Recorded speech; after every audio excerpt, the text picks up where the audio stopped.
Tuwing umaga, naghihintay ang maliit na dilaw na bus sa tahimik na hintuan sa gilid ng bayan. Araw-araw nitong dinadala ang mga tao sa paaralan, palengke, at parke. Habang nagpapahinga isang gabi, tumingin ang bus sa malalayong bundok. Nais nitong malaman kung ano ang nasa dulo ng mga palsadang hindi pa nito nararating. Isang maulan na umaga, may sumakay na matandang manlalakbay. Kwento niya ang tungkol sa malalaking syudad, makukulay na pista, at malawak na dagat. Tahimik na nakinig ang maliit na bus sa bawat kwento. Biglang parang naging maliit ang bayang matagal nitong napasanayan. Isang araw, sinabi ng mekaniko na gagamitin ang bus para maghatid ng mga suklay sa malalayong baryo. Labis na natuwa ang bus sa unang malaking biyahe nito. Pagsikat ng araw, unti-unting yumandar ang bus palabas ng bayan. Habang lumalayo, mas humahaba ang mga palsadang nakikita nito.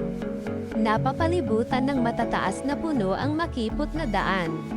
Sumasabay sa hangin ang mga ibon habang sumisilip ang sikat ng araw sa mga bintana ng bus.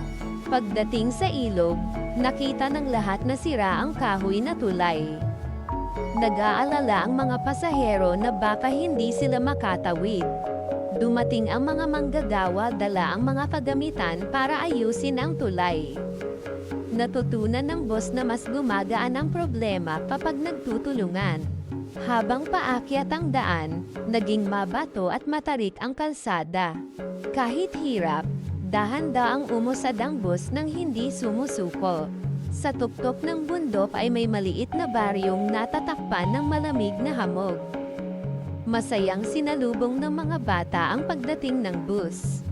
Pagsapit ng gabi, nagtipon ang mga tao sa paligid ng apoy habang nagkukwentuhan.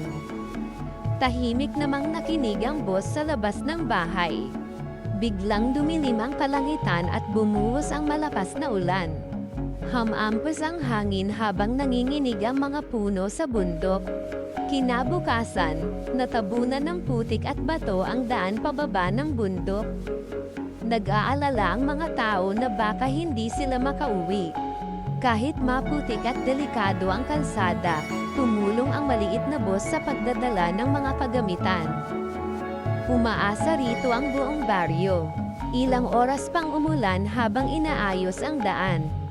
Kahit pagod at marumi, nanatiling matatag at matyaga ang bus. Makalipas ang bagyo, muling sumikat ang mainit na araw. Unti-unting lumino ang paligid at naging ligtas muli ang daan. Dahan-daang bumiyahe pabalik ang bus. Habang umaandar, napansin nitong mas matapang na ito kaysa dati.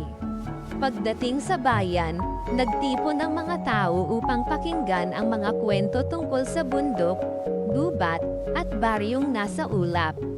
Habang tahimik ang gabi, muling tumingin ang maliit na bus sa malayong horizon. Ngayon, alam na nitong bawat kalsada ay may bagong kwentong naghihintay.